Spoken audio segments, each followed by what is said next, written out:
আসসালামু আলাইকুম। সুপ্রিয় শিক্ষার্থীবৃন্দ, সম্মানিত অভিভাবকবৃন্দ, বিরামপুর আইসিটি স্কুল এর শিক্ষা ও গবেষণা শাখা ও আমার পক্ষ থেকে আপনাদের সকলকে জানাই শুভেচ্ছা ও স্বাগত। আশা করি আপনারা সকলে সুস্থ আছেন এবং ভালো আছেন। আমিও আলহামদুলিল্লাহ ভালো আছি এবং সুস্থ আছি। প্রিয় শিক্ষার্থী বন্ধুরা, তোমরা জানো যে তোমাদের সামনে অর্ধবার্ষিকী পরীক্ষা, আর এই অর্ধবার্ষিকী পরীক্ষার জন্য বিরামপুর আইসিটি স্কুলের যে সাজেশন তোমরা পেয়েছো, সেই সাজেশনের আলোকে আজকে ষষ্ঠ শ্রেণীর বিজ্ঞান বিষয়ের 1 থেকে 30 নম্বর প্রশ্নের উত্তর সম্পর্কে আলোচনা করবো ইনশাআল্লাহ। তাহলে চলো বন্ধুরা, আমরা আজকে ক্লাস শুরু করি।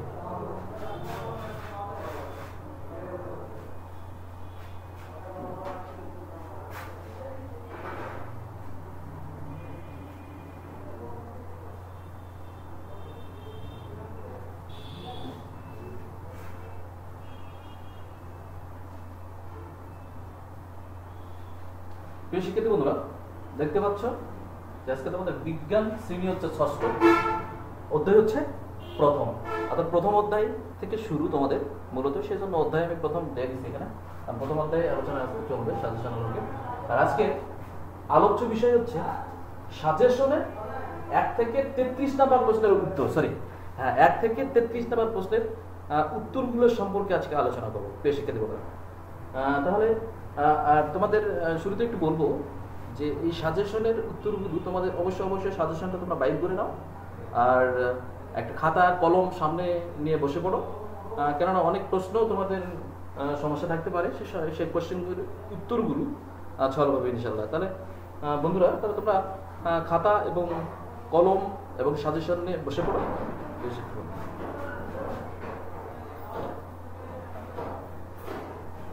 প্রিয় শিক্ষার্থী বন্ধুরা, আমরা দেখতেছি যে প্রথমেই আমরা দেখতে পাচ্ছি কোশ্চেন যে দৈর্ঘ্যের একক কি। দৈর্ঘ্যের একক কি? উত্তর, দৈর্ঘ্যের আন্তর্জাতিক একক হলো মিটার।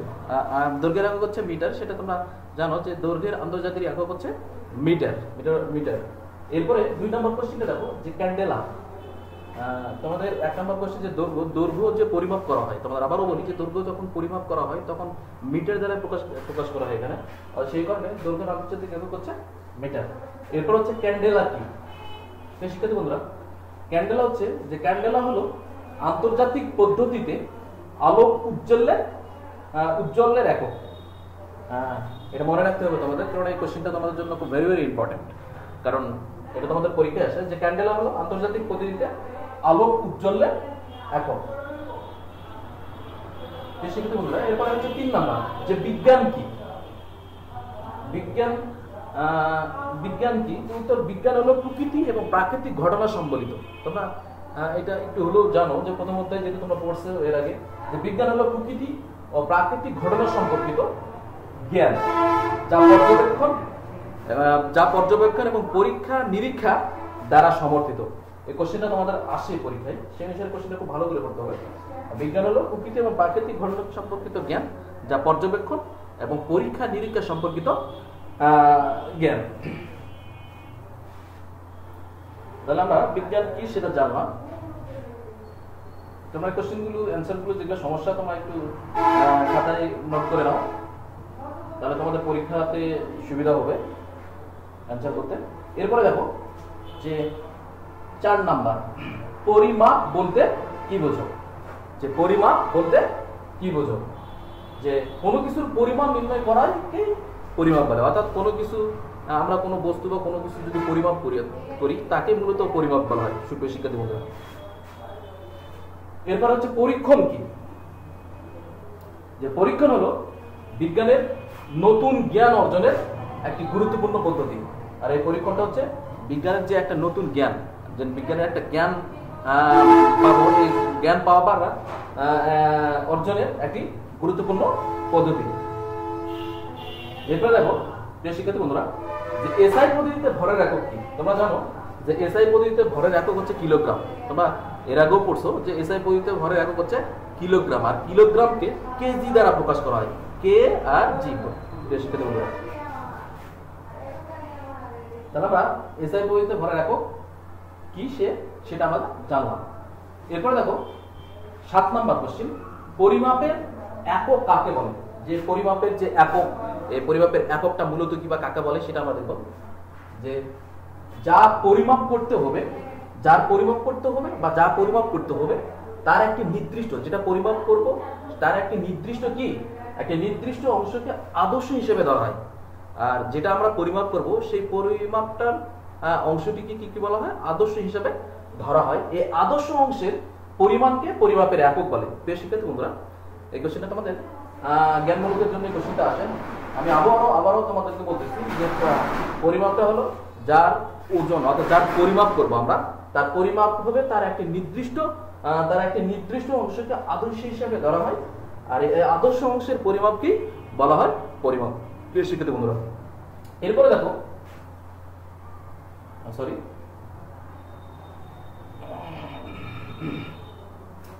এরপর হচ্ছে পরিমাপ কি। প্রিয় শিক্ষার্থী বন্ধুরা, এই কোশ্চেনটা তোমাদের পরীক্ষা আসে যে পরিমাপ হচ্ছে কোনো কিছু পরিমাণ নির্ণয় করাকেই, মানে কোনো বস্তু বা কোনো কিছু আমরা যখন পরিমাণ নির্ণয় করি মূলত তাকেই পরিমাপ বলে। অর্থাৎ কোনো কিছুর পরিমাণ নির্ণয় করাকে পরিমাপ বলে। প্রিয় শিক্ষার্থী বন্ধুরা, তাহলে আমরা পরিমাপের একক কাকে বলে সেটাও জানলাম, পরিমাপের একক কি সেটাও জানলাম। এরপরে দেখো যে রাশি কি। কোশ্চেনটা তোমাদের জন্য খুব গুরুত্বপূর্ণ যে রাশি কি। যা কিছু পরিমাপ করা যায়, অর্থাৎ মানে যেটাই আমরা পরিমাপ করব, যা কিছু পরিমাপ করা হয়, কোনো বস্তুকে যদি আমরা পরিমাপ করি, পরিমাপটা করাটাই মূলত রাশি। প্রিয় শিক্ষার্থী বন্ধুরা, অর্থাৎ যা কিছু পরিমাপ করা যায় তাই হচ্ছে রাশি। এরপরে দেখো যে 10 নাম্বার, আয়তন কাকে বলে? প্রিয় শিক্ষার্থী বন্ধুরা, এই কোশ্চেনটা তোমাদের আসে যে আয়তনটা হচ্ছে কোনো বস্তু যে জায়গা দখল করে, অর্থাৎ কোনো বস্তু যে জায়গা দখল করে তাকে আয়তন বলে। প্রিয় শিক্ষার্থী বন্ধুরা, যদি কোনো বস্তু যেটা জায়গা দখল করে, কোনো জায়গায় রাখবো, সেখানে যদি জায়গা দখল করে মূলত তাকেই আয়তন বলে। এরপর হচ্ছে তাপমাত্রার আন্তর্জাতিক একক কি। প্রিয় শিক্ষার্থী বন্ধুরা, যে তাপমাত্রার আন্তর্জাতিক একক হচ্ছে কেলভিন।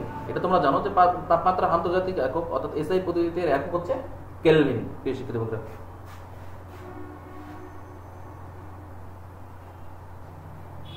এরপর দেখো যে ঘনমিটার কিসের একক। যে আমরা জানি যে ঘনমিটার হচ্ছে আয়তনের একক, অর্থাৎ আয়তনকে ঘনমিটার দ্বারা প্রকাশ করা হয়, অর্থাৎ আয়তনের একক হচ্ছে ঘনমিটার। সেই অনুসারে ঘনমিটার কিসের একক? ঘনমিটার অবশ্যই কিসের একক হবে? আয়তনের একক। প্রিয় শিক্ষার্থী বন্ধুরা, এরপর হচ্ছে 13 নাম্বার যে মৌলিক রাশি কি। আমরা জানি যে মৌলিক বলতে মূলত প্রাথমিক অবস্থা যেটা কি বোঝানো হয়। প্রিয় শিক্ষার্থী বন্ধুরা, সে মৌলিক একক হচ্ছে একটি মাত্র একক দ্বারা যে রাশি পরিমাপ করা হয়, যে একটি মাত্র একক দ্বারা যে রাশি পরিমাপ করা যায় তাকে মৌলিক রাশি বলে। 14 নম্বর দেখি যে এসআই এর পূর্ণ রূপ কি। অনেক সময় তোমাদের এসআই পূর্ণ রূপটি কি এটা তোমাদের জ্ঞানমূলকের জন্য আসে কোশ্চেনটা। এটা অবশ্যই তোমাদের অবশ্যই সুন্দর করে পড়ে নিতে হবে। পাশাপাশি এটা মনে রাখার জন্য তোমাদের লিখতে হবে, বাসায় কি করতে হবে, এটা বেশি করে লিখতে হবে। কারণ না লিখলে তোমাদের হয়তো বা বানান তোমরা ভুল করে ফেলবা। সেই অনুসারে এই কোশ্চেনগুলো অ্যান্সারগুলো কি করতে হয়, যে পড়ার পরে মুখস্থ করার পরে যে অন্ততপক্ষে 2 থেকে 3-4 বার আমরা লিখবো, তোমরা লিখবা, তাহলে তোমাদের মনে থাকবে। দেখো যে এসআই এর পূর্ণরূপ হচ্ছে যে ইন্টারন্যাশনাল সিস্টেম অফ ইউনিট। তাহলে যে এসআই এর পূর্ণরূপ হচ্ছে ইন্টারন্যাশনাল সিস্টেম অফ ইউনিট। শিক্ষার্থী বন্ধুরা, এবারে আমরা যাবো 15 নম্বর কোশ্চেনে যে তাপমাত্রা পরিমাপের আন্তর্জাতিক একক কি। তাপমাত্রা পরিমাপের আন্তর্জাতিক একক কি? তাপমাত্রা পরিমাপের আন্তর্জাতিক একক আমরা এর আগে প্রশ্ন দেখে আসলাম যে তাপমাত্রা পরিমাপের আন্তর্জাতিক একক হচ্ছে কেলভিন। অর্থাৎ কেলভিনকে তাপমাত্রা পরিমাপের আন্তর্জাতিক একক বলা হয়। অর্থাৎ যে তাপমাত্রা পরিমাপের আন্তর্জাতিক একক হচ্ছে কেলভিন। শিক্ষার্থী বন্ধুরা, এরপর আমাদের যে 16 নম্বর কোশ্চেন যে আয়তনের একক কি। আয়তনের একক কি? আর এই আয়তনের একক হচ্ছে ঘনমিটার। এটা আমরা এর আগেও দেখে আসলাম যে ঘনমিটারকে কিসের একক, এরকম একটা কোশ্চেন আমরা দেখে আসলাম যে ঘনমিটার কিসের একক। মূলত ঘনমিটার হচ্ছে আয়তনের একক। আর এখানে প্রশ্ন হচ্ছে যে আয়তনের একক কি। আয়তনের একক হচ্ছে এসআই পদ্ধতিতে আয়তনের একক হচ্ছে ঘনমিটার। এসআই পদ্ধতিতে আয়তনের একক কি?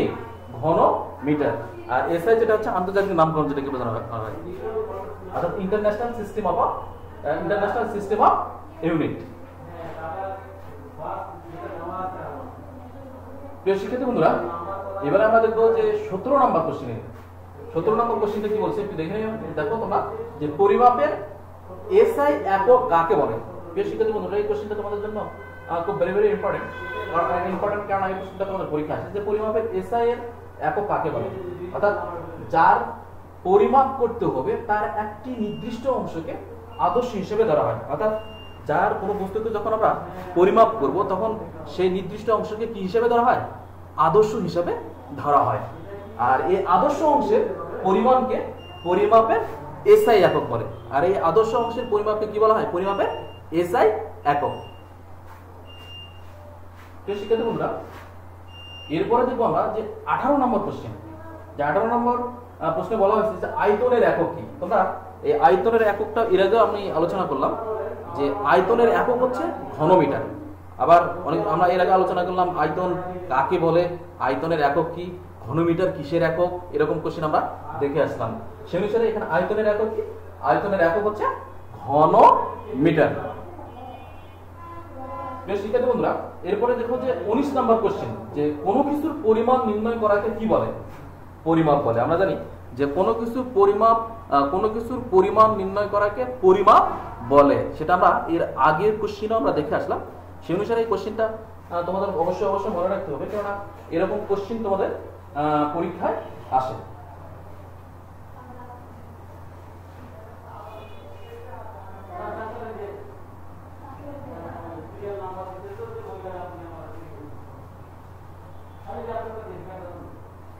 এবারে দেখো যে 20 নম্বর কোশ্চেন, যে দৈর্ঘ্য পরিমাপের একক কি। যে দৈর্ঘ্য পরিমাপের একক কি? উত্তর, দৈর্ঘ্য পরিমাপের একক হচ্ছে মিটার। আমরা জানি যে দৈর্ঘ্যের একক মিটার, সেই অনুসারে দৈর্ঘ্য পরিমাপের একক হচ্ছে মিটার। প্রিয় শিক্ষার্থী বন্ধুরা, এরপর হচ্ছে 21 নম্বর, যে দৈর্ঘ্যের একক নির্ধারণে, অর্থাৎ দৈর্ঘ্যের একক নির্ধারণে দণ্ডটি কোন ধাতুর তৈরি? মনে রাখতে হবে, এটা কোশ্চেন তোমাদের আসে অনেক সময়, জ্ঞানমূলকের জন্য আসে, আবার বহু নির্বাচনী পরীক্ষায় এই কোশ্চেনটা তোমাদের আসে। হ্যাঁ, সেই অনুসারে যে দৈর্ঘ্যের একক নির্ধারণে যে দণ্ডটি ব্যবহার করা হয়, অর্থাৎ এটা হচ্ছে দণ্ডটি হচ্ছে ধাতুর তৈরি। এটা মনে রাখতে হবে। এই দৈর্ঘ্যের এককের যেটা দণ্ডটি, সেটা হচ্ছে ধাতুর তৈরি। তার নাম হচ্ছে প্লাটিনাম ইরিডিয়াম। প্রিয় শিক্ষার্থী বন্ধুরা, তোমাদের এই দুটার নাম মনে রাখতে হবে, যে দৈর্ঘ্যের একক নির্ধারণের দণ্ডটির নাম হচ্ছে প্লাটিনাম ইরিডিয়াম নামক মিশ্রিত ধাতুর তৈরি। কি কি? একটা হচ্ছে প্লাটিনাম আর একটা হচ্ছে ইরিডিয়াম। এই প্লাটিনাম এবং ইরিডিয়াম ধাতুর মিশ্রণে মিশ্রিত ধাতুর তৈরি। এরপরে দেখো যে 22 নাম্বার, যে কত গ্রামে 1 কিলোগ্রাম। প্রিয় শিক্ষার্থী বন্ধুরা, এই প্রশ্নটি একটু খেয়াল করবা, তাহলে হবে যে কত গ্রামে 1 কিলোগ্রাম। 1000 গ্রামে 1 কিলোগ্রাম। কত গ্রামে 1 কিলোগ্রাম? 1000 গ্রামে 1 কিলোগ্রাম। আবার কিলোগ্রামকে তোমরা জানো যে এর আগে আমি বললাম যে কিলোগ্রামকে কেজি দ্বারা প্রকাশ করা হয়। প্রিয় শিক্ষার্থী বন্ধুরা,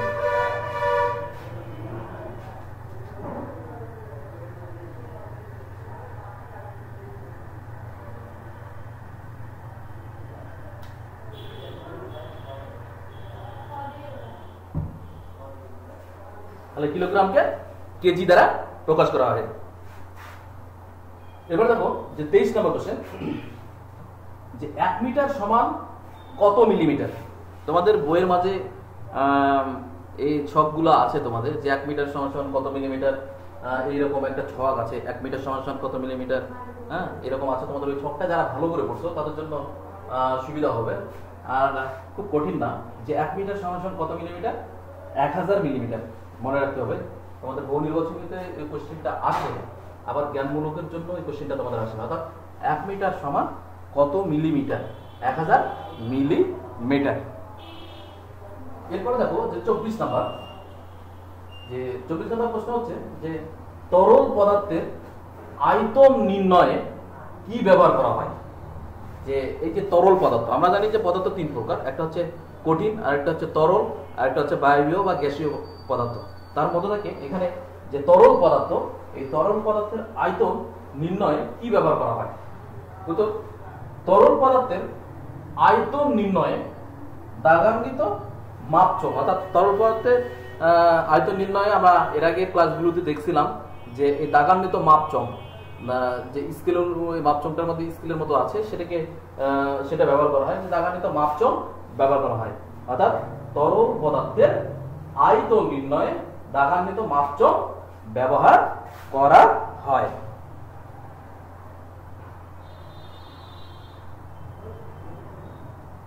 শিক্ষার্থী বন্ধুরা, এবারে একটু খেয়াল করো যে 25 নাম্বার প্রশ্ন, যে 25 নাম্বার প্রশ্নটাতে কি বলছে?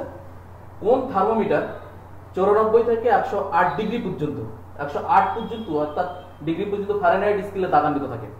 অর্থাৎ তোমাদের মনে রাখতে হবে যে কোন থার্মোমিটারে 94 থেকে 108 ডিগ্রি পর্যন্ত ফারেনহাইট স্কেলে দাগান্বিত থাকে। সেটা হচ্ছে যে আমরা যখন আমাদের জ্বর আসে, যেটা ফেভার, জ্বর যখন আসে তখন ডাক্তাররা কি করে, যে থার্মোমিটার ব্যবহার করে, সেই থার্মোমিটারে আমরা 94 থেকে 108 ডিগ্রি ফারেনহাইট স্কেলে দাগান্বিত করা থাকে। সেটা হচ্ছে ডাক্তারি থার্মোমিটার, তোমাদের মনে রাখতে হবে। আমাদের শরীরে যখন জ্বর হয় অথবা ফেভার, তাপমাত্রা বেড়ে যায়, তখন আমরা যে থার্মোমিটারটা ব্যবহার করে থাকি, যে ডাক্তাররা যে থার্মোমিটার ব্যবহার করে থাকে, মূলত ওই ডাক্তারি থার্মোমিটারকে বুঝানো হয়, প্রিয় শিক্ষার্থী বন্ধুরা। এরপরে দেখো যে 26 নাম্বার কোশ্চেন, যে কত সালে পরিমাপের আন্তর্জাতিক পদ্ধতি চালু হয়? কত সালে পরিমাপের আন্তর্জাতিক পদ্ধতি চালু হয়? এটা তোমরা জানো, কারণ যারা ক্লাসে ভালো পড়ছো তারা অবশ্যই ভালো, যে ভালো করে পড়ছো, যে পরিমাপের আন্তর্জাতিক পদ্ধতি চালু হয় 1960 সালে। পরিমাপের আন্তর্জাতিক পদ্ধতি চালু হয় 1960 সালে। এটা তোমাদের বহু নির্বাচনী কোশ্চেনের মাঝেও আসে, আবার দেখা যায় যে জ্ঞানমূলক কোশ্চেনের মাঝেও এই কোশ্চেনটা আসে। সেজন্য তোমাদের অবশ্যই মনে রাখতে হবে যে 1960 সালে পরিমাপের আন্তর্জাতিক পদ্ধতি চালু হয়।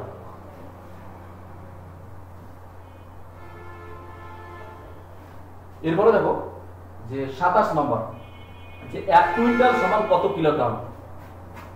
1 কুইন্টাল সমান 100 কিলোগ্রাম। আমরা তো জানি যে 1 কুইন্টাল সমান কত কিলোগ্রাম? 100 কিলোগ্রাম। আর তোমাদেরকে তো এর আগেও বললাম যে কিলোগ্রামকে কেজি দ্বারা প্রকাশ করে, মনে রাখতে হবে তোমাদের। এরপর হচ্ছে সিসি, যেটা হচ্ছে এই সিসি এর পুরো নাম হচ্ছে কিউবিক সেন্টিমিটার। প্রিয় শিক্ষার্থী বন্ধুরা, সিসি এর পুরো নাম হচ্ছে কিউবিক সেন্টিমিটার। এখন প্রশ্ন হলো যে সিসি কি? উত্তর যে সিসিএস পদ্ধতিতে আয়তনের একক ঘন সেন্টিমিটার, আর একে সংক্ষেপে সিসি বলা হয়, যার পুরো নাম হচ্ছে কিউবিক সেন্টিমিটার। প্রিয় শিক্ষার্থী বন্ধুরা, তাহলে আমরা কিউবিক সেন্টিমিটার, যেটা হলো সিসি, জানলাম যে সিসি কি মূলত। এরপর হচ্ছে পরিমাপের প্রয়োজন হয় কত, অর্থাৎ পরিমাপের প্রয়োজন হয় কেন? যে উত্তর, বাস্তবে অনেক কিছুই অনুমান করে কাঙ্ক্ষিত ফলাফল পাওয়া যায় না। যে আমরা অনুমান করে বলতে পারি যে এটার ওজন এতখানি, সেটা কি আমরা কাঙ্ক্ষিত অ্যাকুরেট ফলাফলটা পাই? না, কখনো পাই না। সেটা কিভাবে করতে হবে? কোনো জিনিস কতটুকু দরকার তা কেবল পরিমাপ দ্বারা জানা সম্ভব, আর যেখানে যতটুকু প্রয়োজন সেটা একমাত্র পরিমাপ দ্বারা আমরা জানা সম্ভব। যেমন জীবন বাঁচানোর জন্য ঔষধ পরিমাণ মতো তৈরি, আর জীবন বাঁচানোর মধ্যে যে আমরা যে ঔষধগুলো খাই সেগুলো কি পরিমাণ মতো তৈরি এবং সেবন না করলে বিপত্তি ঘটে, অর্থাৎ বিভিন্ন রকমের সমস্যা দেখা যায়। যদি সেটা পরিমাণ মতো যদি আমরা সেবন না করি তাহলে বিভিন্ন ধরনের সমস্যা দেখা যায়। সেই অনুসারে পরিমাণ মতো খাইতে হবে। তাই বলা যায় যে দৈনন্দিন কাজকর্ম সঠিকভাবে সম্পূর্ণ করতে পরিমাপের প্রয়োজন। আর এই দৈনন্দিন কাজগুলো আমাদের সঠিকভাবে সম্পূর্ণ করি, সেক্ষেত্রে কি করা? সেক্ষেত্রে আমাদের এই পরিমাপের অবশ্যই প্রয়োজন। প্রিয় শিক্ষার্থী বন্ধুরা,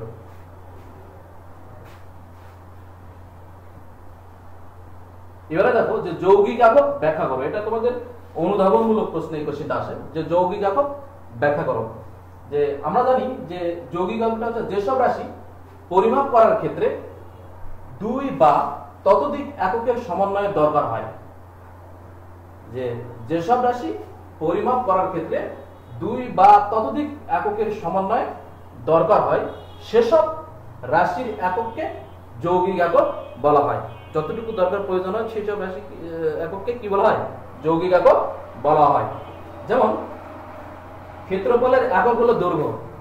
তাহলে অবশ্যই তোমাদের মনে রাখতে হবে যে ক্ষেত্রফলের একক হচ্ছে দৈর্ঘ্য, কারণ এখানে বহু নির্বাচনী তোমাদের অনেক সময় কোশ্চেন আসে এটা, যে ক্ষেত্রফলের একক হচ্ছে দৈর্ঘ্য ও প্রস্থের এককের গুণফল। অর্থাৎ তাহলে যেমন ক্ষেত্রফলের একক হচ্ছে দৈর্ঘ্য ও প্রস্থের এককের গুণফল। এখানে শুধু দৈর্ঘ্য বা প্রস্থ দ্বারা ক্ষেত্রফলের একক নির্ধারণ করা যায় না, আর এখানে যে দৈর্ঘ্য এবং প্রস্থের ক্ষেত্রফল দ্বারা কি নির্ধারিত একক নির্ণয় করা যায় না। তাই ক্ষেত্রফলের একক হলো যৌগিক একক। প্রিয় শিক্ষার্থী বন্ধুরা, কোশ্চেনটা একটু তোমরা ভালো করে দেখো, তাহলে খুব ইজি আর কি। এই কোশ্চেনটা তোমাদের অনুধাবনমূলক কোশ্চেনের মাঝে এই কোশ্চেনটা আসে। প্রিয় শিক্ষার্থী বন্ধুরা,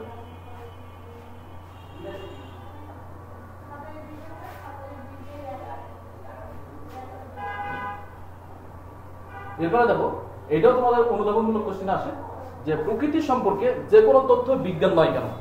যে প্রকৃতি থেকে আমরা যা পাই আর সব তথ্যই বিজ্ঞান নয়, এর কারণ হচ্ছে, দেখো ব্যাখ্যা করে, এর কারণ হচ্ছে যে প্রকৃতির কোনো প্রাকৃতিক ঘটনা সম্পর্কে কেউ যদি মন গড়া তথ্য দেয়, অর্থাৎ প্রকৃতি কোনো প্রাকৃতিক ঘটনা সম্পর্কে যদি কেউ মন গড়া তথ্য দেয় তা কিন্তু বিজ্ঞান হবে না, সেটা কিন্তু বিজ্ঞান হবে না। তোমাদের মনে রাখতে হবে যে এটা বিজ্ঞান হবে না, কারণ বিজ্ঞানের জ্ঞান হতে হলে তাকে অবশ্যই পরীক্ষা নিরীক্ষা সম্পর্কে জানতে হবে। পরীক্ষা নিরীক্ষা করে তারপরে যে এটা বিজ্ঞান না মূলত বিজ্ঞান নয় সেটা নির্ণয় করতে হবে।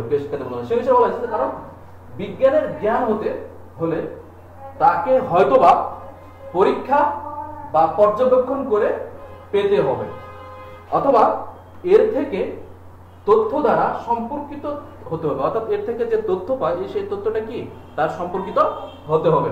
তাই পরীক্ষা নিরীক্ষা ও পর্যবেক্ষণ থেকে প্রাপ্ত তথ্য ছাড়া মন গড়া তথ্যকে বিজ্ঞান বলা যাবে না। অর্থাৎ আমরা বুঝলাম যে পরীক্ষা নিরীক্ষার পরে যে তথ্যটা আমরা পাবো সেটাই মূলত বিজ্ঞান, আর পরীক্ষা নিরীক্ষা ছাড়াই যে মানে হুট করে বলে ফেললাম যে মন গড়া কথা বললাম সেটা মূলত বিজ্ঞান নয়। প্রিয় শিক্ষার্থী বন্ধুরা,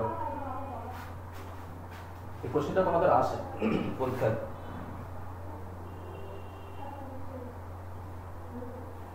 এরপরে দেখো 32 নাম্বার, যে একটি কাঠের টুকরার দৈর্ঘ্য 2.5 মিটার, বিষয়টি ব্যাখ্যা করো।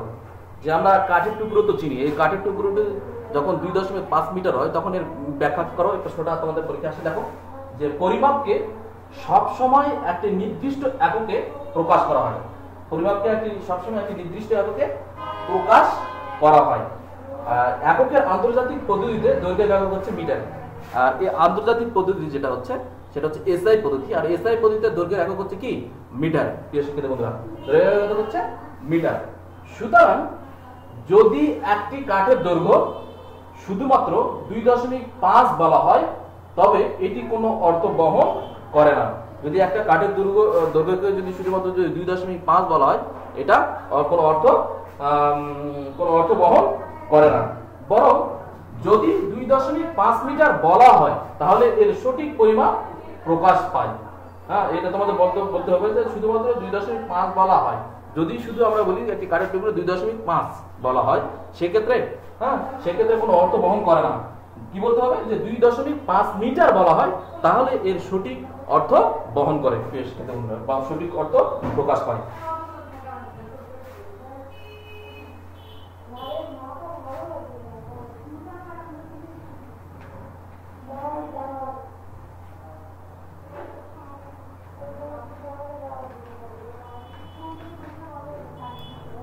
এরপরে দেখো যে 33 নাম্বার, সবার শেষ তোমাদের 33 নাম্বার, যে পরিমাপকে প্রকাশ করার জন্য সংখ্যা ও একক দুটি প্রয়োজন কেন? আর এই পরিমাপকে প্রকাশ করার জন্য সংখ্যা এবং একক দুটি কেন প্রয়োজন সেটা ব্যাখ্যা করতে হবে তোমাদের।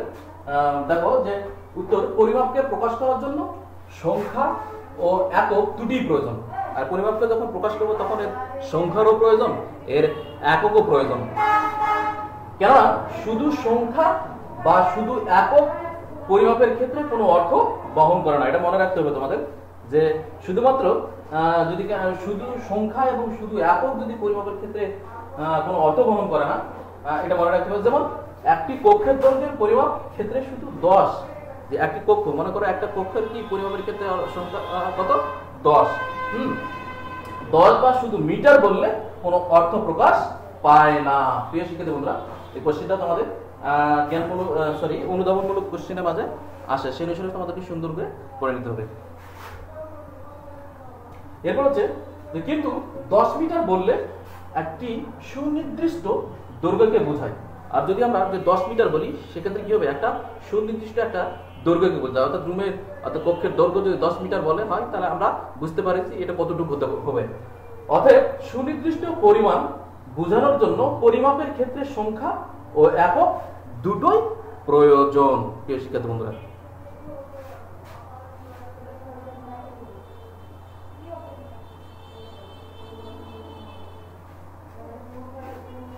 প্রিয় শিক্ষার্থী বন্ধুরা, আমরা আজকের ক্লাসের একেবারে শেষ পর্যায়ে এসে পৌঁছে গেছি।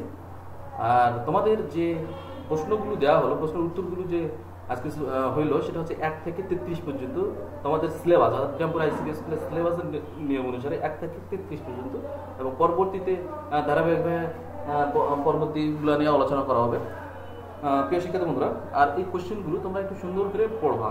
আর একটা কথাই বলবো যে বুঝে বুঝে পড়বা, কারণ এই কোশ্চেনগুলোর মাঝে থেকে তোমাদের পরীক্ষায় আসতে পারে। প্রিয় শিক্ষার্থী বন্ধুরা, পরিশেষে সকলের সুস্বাস্থ্য এবং দীর্ঘায়ু কামনা করে এবং পরবর্তী ক্লাস দেখার আমন্ত্রণ জানিয়ে আজকের ক্লাস এখানে শেষ করছি। ধন্যবাদ সকলকে। আসসালামু আলাইকুম।